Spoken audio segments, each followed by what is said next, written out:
الحمدللہ رب العالمین والصلاة والسلام علی محمد الامین اعوذ باللہ من الشیطان الرجیم بسم اللہ الرحمن الرحیم۔ خواتین و حضرات، ہم سورہ توبہ کی آیت 61 سے سورہ کا مطالعہ کر رہے ہیں۔ میں یہ عرض کر چکا ہوں کہ سورہ کے آخر تک اب منافقین کا معاملہ زیر بحث ہے۔ یہ سورہ اللہ تعالیٰ کی دینونت یا جزا و سزا کے ظہور کی سورہ ہے۔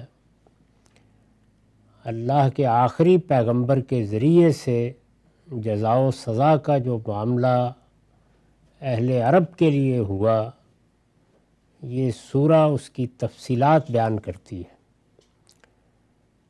اور اس لحاظ سے قیامت کبریٰ کا نمونہ بن گئی ہے، یعنی وہ قیامت صغریٰ جو عرب میں قائم ہوئی، اس کو دیکھ کر ہم کچھ اندازہ کر سکتے ہیں کہ جب اللہ پروردگار عالم آخری جزا و سزا کا معاملہ کریں گے تو وہاں کیا چیزیں ملحوظ رہیں گی۔ جن لوگوں نے بغاوت کر دی، اللہ کے مقابلے میں شرک کو دین کی حیثیت سے اختیار کر لیا، ان کا انجام بیان ہوا۔ وہ لوگ جو شرک میں بھی مبتلا تھے، دین کے معاملے میں بھی فاسقانہ رویہ اختیار کیے ہوئے تھے، لیکن بہرحال اپنے آپ کو دیندار کہتے تھے، توحید کا اقرار کرتے تھے، انبیاء پر ایمان کا اظہار کرتے تھے، یعنی اہل کتاب۔ یہ بتایا کہ ان کے ساتھ کیا معاملہ ہوگا۔ اب منافقین زیر بحث ہیں، اور پھر وہ لوگ بھی زیر بحث آئیں گے کہ جو مخلصین تھے لیکن بڑی غلطی کر بیٹھے۔ ان کے ساتھ اللہ تعالیٰ نے وہاں کیا کیا، ظاہر ہے کہ اس سے سمجھا جا سکتا ہے کہ اس طرح کے لوگوں کے ساتھ قیامت کبریٰ میں کیا معاملہ ہوگا۔ منافقین نے رسالت مآب صلی اللہ علیہ وسلم کے بارے میں جو رویہ اختیار کیا، یہ قرآن مجید کسی کا نام لیے بغیر اس کو واضح کر رہا ہے۔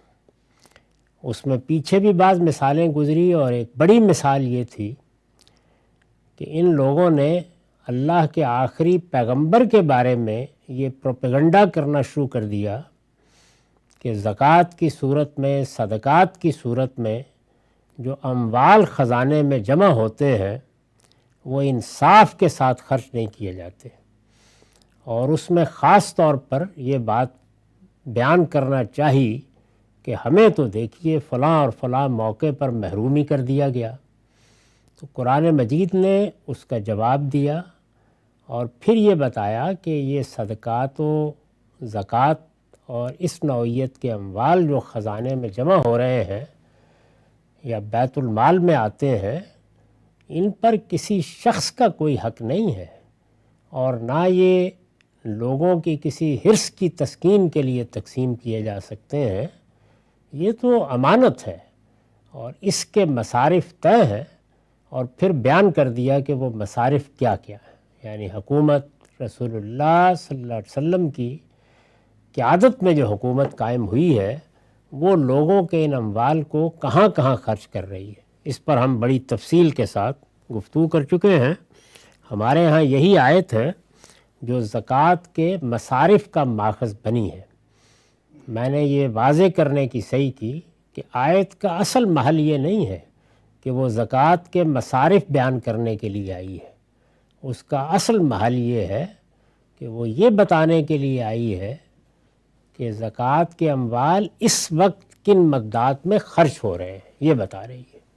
لیکن اس سے ضمناً وہ بات بھی واضح ہوئی کہ اللہ تعالیٰ نے جو ذمہ داری حکومت پر ڈالی ہے وہ کس نوعیت کی ہے، اور اگر خرچ کرنا ہے تو اس کی مدات کیا ہو سکتی ہیں۔ اس کے بعد اب ان کے ایک دوسرے رویے کو موضوع بنایا ہے۔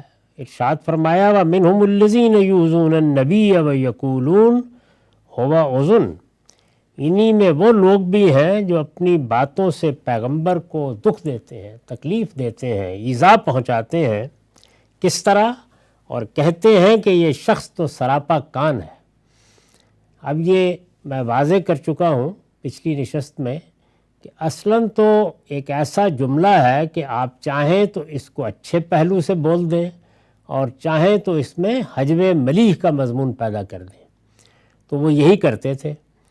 اس سے پیچھے بعض دوسری صورتوں میں بھی بیان ہو چکا ہے کہ مجلسی آداب کے بعض کلمات، بعض باتیں جو شرفاء کے مابین ایک خاص اسلوب میں کہی جاتی ہیں، ان سے بھی فائدہ اٹھا کر نبی صلی اللہ علیہ وسلم کے ساتھ استہزاء اور استخفاف کا رویہ اختیار کرتے۔ اس میں آسانی یہ ہوتی ہے کہ پردہ بھی رہ جاتا ہے، یعنی اگر مواخذہ کیا جائے گا یا پوچھا جائے گا کہ یہ تم نے کیا جملہ کہا ہے، یہ کیا بات تم نے کی ہے، تو آپ کے پاس موقع ہے، آپ تعویل کر دیں گے اور کہیں گے کہ نہیں میرا مطلب تو یہ تھا، میں نے تو اس چیز کو پیش نظر رکھ کے کہا، درا حالے کہ یہ بالکل واضح ہوتا ہے کہ اس سے کیا چیز مراد ہے۔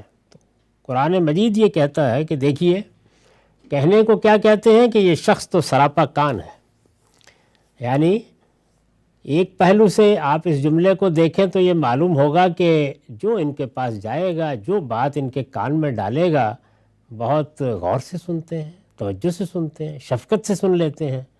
اسی کو ذرا دوسرے پہلو سے بیان کیجئے تو مطلب یہ ہوگا کہ یہ تو اصل میں کوئی نہ بصیرت خدا نخواستہ رکھتے ہیں، نہ کسی قسم کی باتوں کو سمجھنے کی صلاحیت رکھتے ہیں، نہ فیصلہ کرنے کی صلاحیت رکھتے ہیں، بس سمجھیے کہ سادگی، بھولا پن، بے بصیرتی، جس کا جی چاہے کان میں جو ڈال دے سن لیں گے اور پھر اس کے اوپر فیصلہ کر ڈالیں گے۔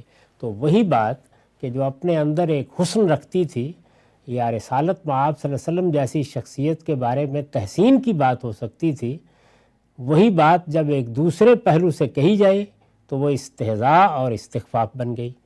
تو قرآن مجید یہ کہتا ہے کہ یہ لوگ اس طرح کہتے ہیں۔ اب اس کا جواب دیا، اور دیکھیے کیا خوبصورت جواب دیا ہے۔ ہم اس کی وضاحت تو کر چکے ہیں پیچھے کہ وہ کس معنی میں کہتے تھے، اور کہتے ہیں کہ یہ شخص تو سراپا کان ہے۔ کل اذن خیر لکم یؤمن باللہ و یؤمن للمؤمنین و رحمۃ للذین آمنوا منکم، کہہ دو وہ تمہاری بھلائی کے لیے کان ہے، یعنی انہیں یہ جواب دو۔ ہمارے ہاں تو مذہبی عناصر نے اس طرح کی چیزوں کے بارے میں کچھ مرنے مارنے کے اسالیب اختیار کر لیے ہیں، لیکن ذرا دیکھیے کہ کس درجے کی یہ گستاخی ہے، کس طرح کا استہزاء ہے، اور اللہ پروردگار عالم جو دلوں کے حال جانتا ہے وہ تبصرہ کر رہا ہے۔ لیکن تبصرہ بھی سن لیجئے، کل اذن خیر لکم، کہہ دو وہ تمہاری بھلائی کے لیے کان ہے۔ اور کیوں سن لیتے ہیں بات؟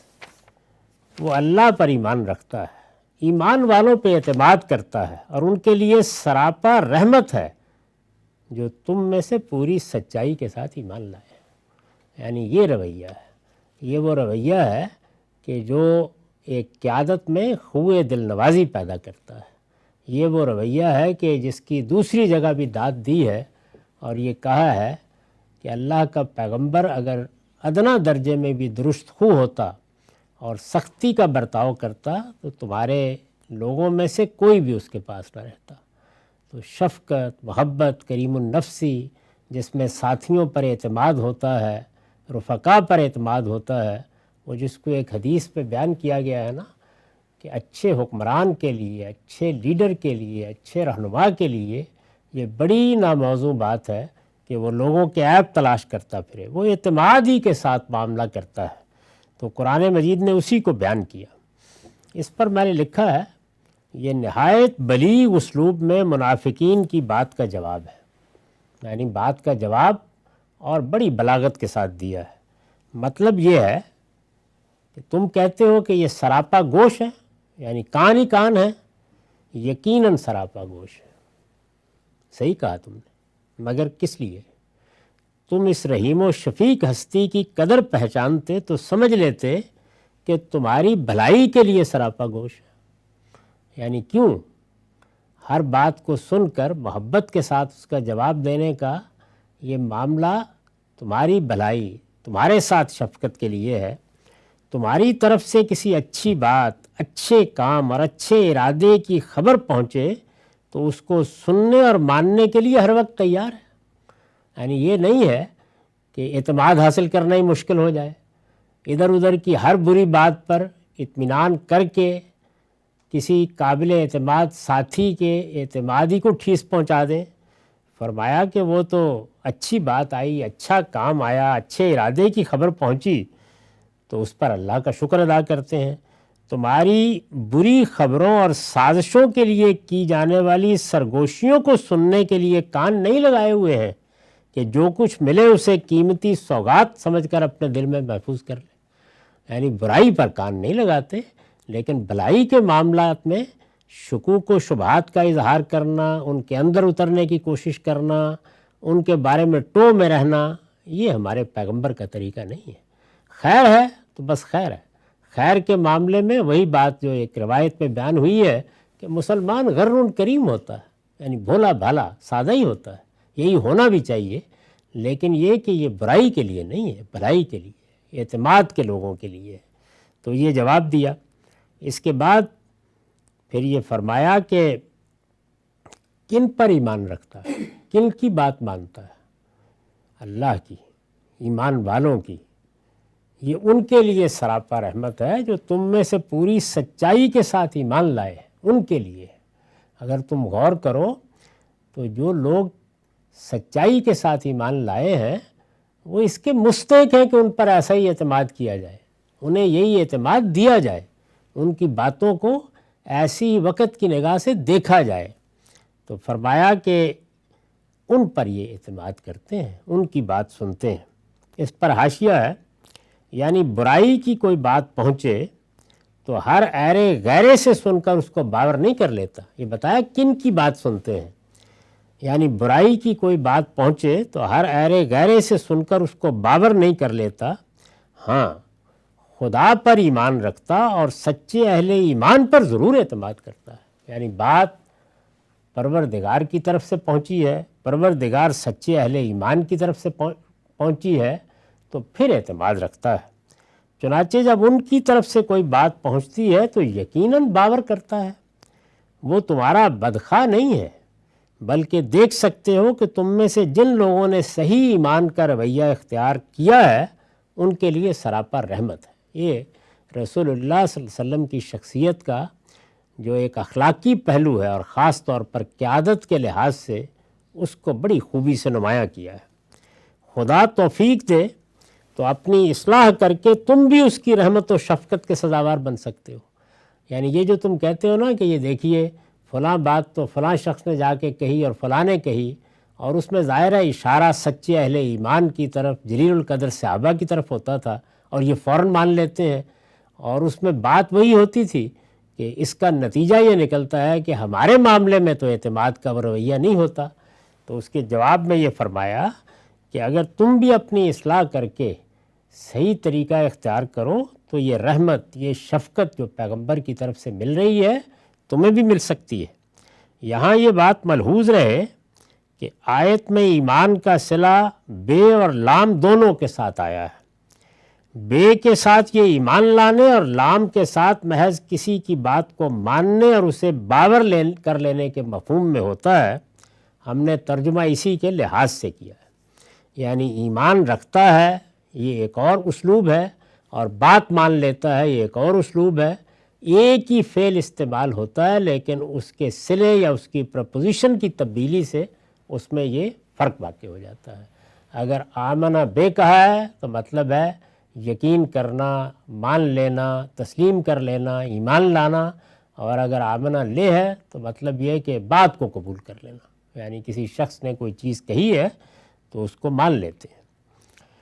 والذین یؤذون رسول اللہ لہم عذاب علیم۔ اب یہ بات واضح کرنے کے بعد یہ کہا کہ یہ تو ہم نے تمہیں بتا دیا کہ پیغمبر کی شخصیت کیا ہے، وہ کیوں سنتے ہیں اور کن لوگوں کی سنتے ہیں، لیکن اب یہ بھی جان لو کہ یہ جو کچھ تم کر رہے ہو، یہ جانتے ہو یہ کیا چیز ہے؟ یہ پیغمبر کو اذیت دینا ہے، پیغمبر کو دکھ دینا ہے، پیغمبر کو تکلیف پہنچانا ہے۔ تو پیغمبر کی تکلیف، اللہ کے آخری رسول کی تکلیف، تمہارا خیال یہ ہے کہ یہ بس یوں ہی صرف نظر کر کے جانے دی جائے گی، اس کا نتیجہ نکلے گا قیامت میں، اور وہ سن لو، وہ نتیجہ یہ ہے کہ وہ لوگ جو اللہ کے رسول کو دکھ دے رہے ہیں ان کے لیے دردناک عذاب ہے۔ تو یہ بھی بتا دیا کہ اللہ کے پیغمبر کے ساتھ اذیت کا یا ایذا دینے کا رویہ اختیار کرنا یہ بڑا سنگین جرم ہے، لیکن اس کے نتائج کیا نکلیں گے اس کو اللہ تعالیٰ نے جب تک کوئی معاملہ اس جگہ نہ پہنچ جائے کہ جہاں وہ دین اور شریعت کے لیے قابل دست اندازی بن جائے، آخرت ہی پر اٹھا رکھا ہے۔ وَلَهُمْ عَذَابٌ عَلِيمٌ، دردناک عذاب ہے۔ یحلفون باللہ لکم لیرزوکم، وہ تمہارے سامنے خدا کی قسمیں کھاتے ہیں کہ تمہیں راضی کریں، یعنی جس وقت ان کے کچھ ارادے نمایاں ہوتے ہیں، کوئی طرز عمل گرفت میں آ رہا ہوتا ہے، ان کے کسی طریقے کو دیکھ کر مسلمان بھی کھٹک جاتے ہیں، عام لوگوں کے ذہن میں بھی سوالات پیدا ہونا شروع ہو جاتے ہیں، تو فرمایا کہ یہ خدا کی قسمیں کھا کر کہتے ہیں کہ راضی کریں تمہیں، کوشش کرتے ہیں کہ اپنا اعتماد بحال کریں۔ یہ بالکل بدیہی بات ہے، یعنی انہوں نے منافقت کس لیے اختیار کر رکھی تھی؟ اسی لیے اختیار کر رکھی تھی کہ سیاسی اور سماجی صورتحال میں تبدیلی آ گئی تھی، تو سیاسی اور سماجی صورتحال میں اپنی حیثیت کو برقرار رکھنے، لوگوں کے درمیان اپنا اعتماد قائم رکھنے، اور جو نتائج وہ دیکھ رہے تھے ان سے فائدہ اٹھانے کے لیے ناگزیر تھا کہ مسلمانوں کو راضی رکھیں، ان پر ان کا اعتماد قائم رہے۔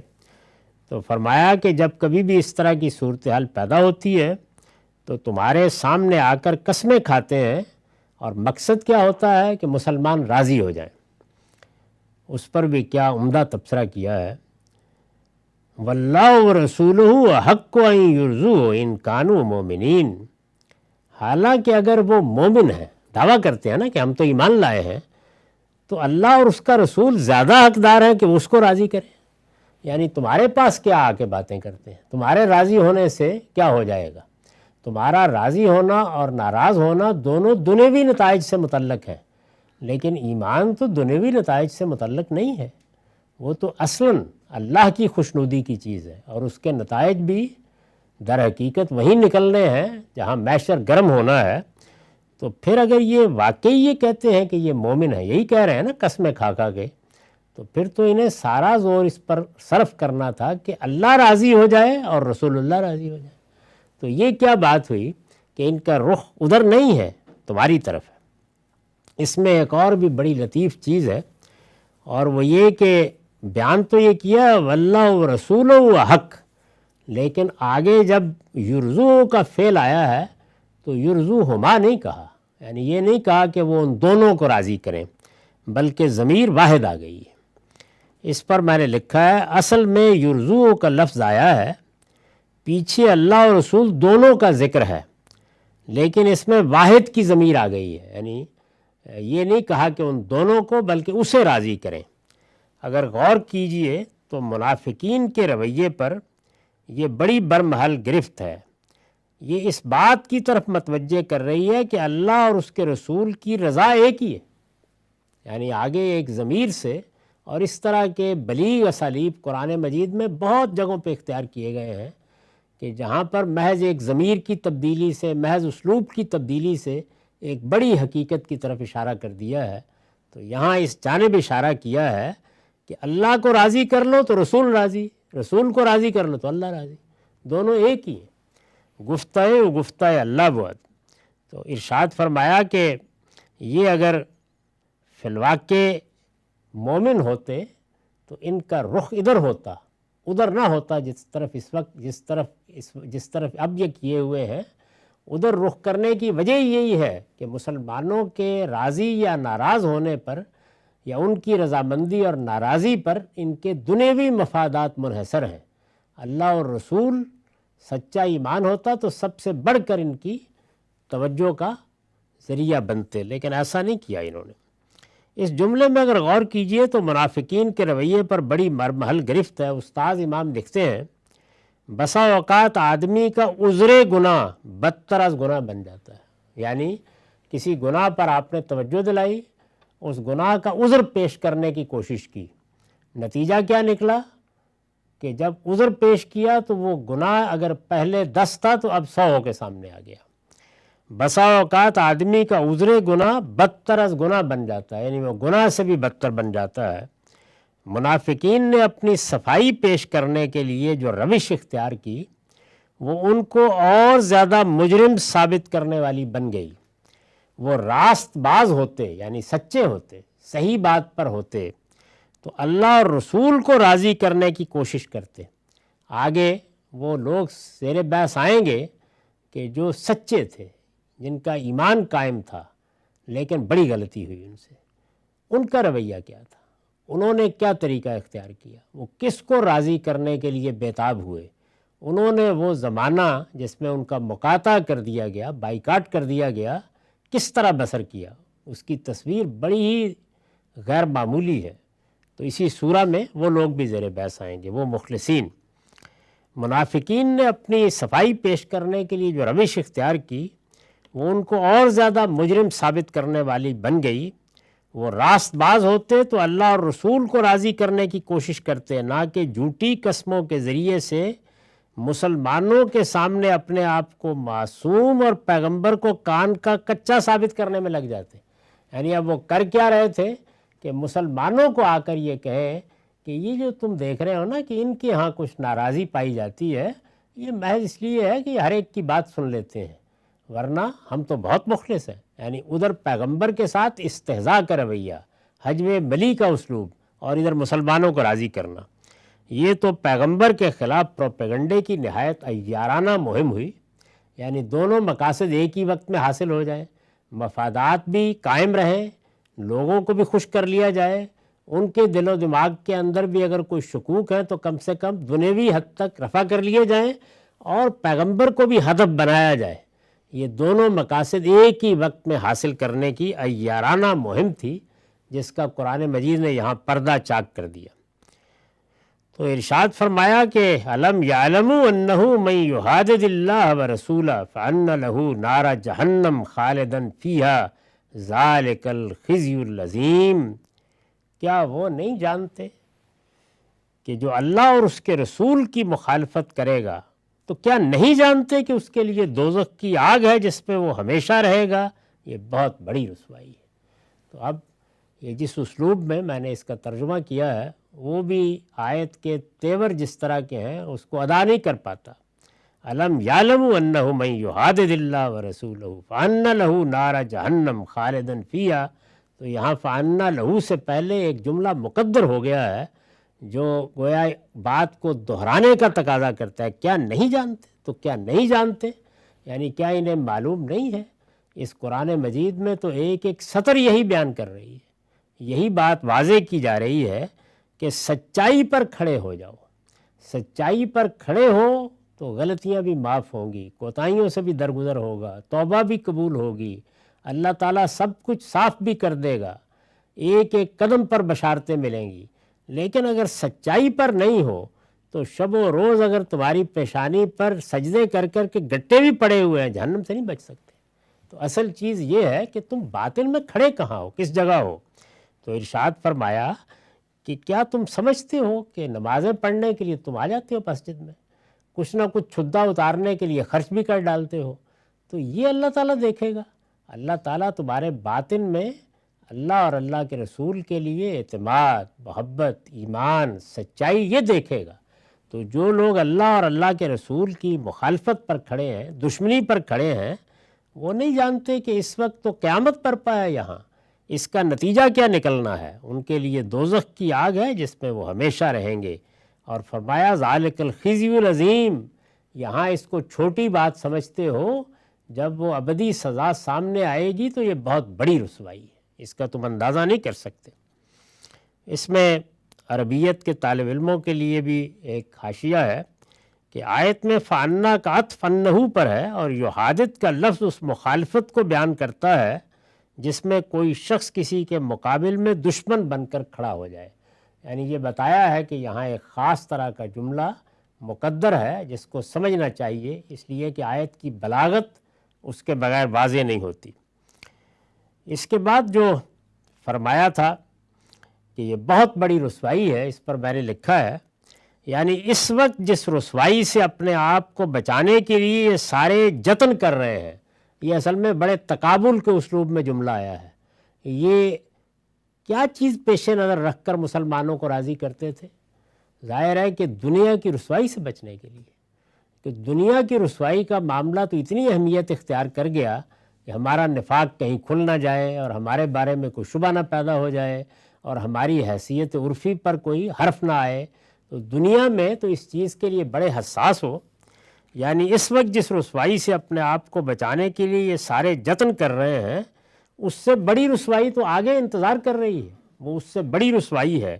یہ سوچیں کہ اس رسوائی سے اپنے آپ کو بچانے کے لیے کیا تدبیر کریں گے۔ یعنی یہاں تو دھوکہ دے لیں گے، فریب میں مبتلا کر لیں گے، مسلمانوں میں سے سادہ لوگ ان کی بات مان لیں گے، ہو سکتا ہے 10-20 افراد ان کی حمایت میں بھی زبان کھولیں۔ وہاں کیا کریں گے؟ جہاں ہاتھ پاؤں گواہی دیں گے، جہاں اللہ تعالیٰ سب کچھ سامنے نکال کے رکھ دے گا، جہاں اعمال نامے کھول دیے جائیں گے، وہاں کیا کریں گے؟ جہاں معاملہ یحذر المنافقون ان تنزل علیہم سورۃ تنبئہم بما فی قلوبہم، یہ منافق ڈرتے ہیں کہ کہیں ان پر کوئی ایسی صورت نہ اتار دی جائے جو ان کے دلوں کے بھید ان پر کھول دے۔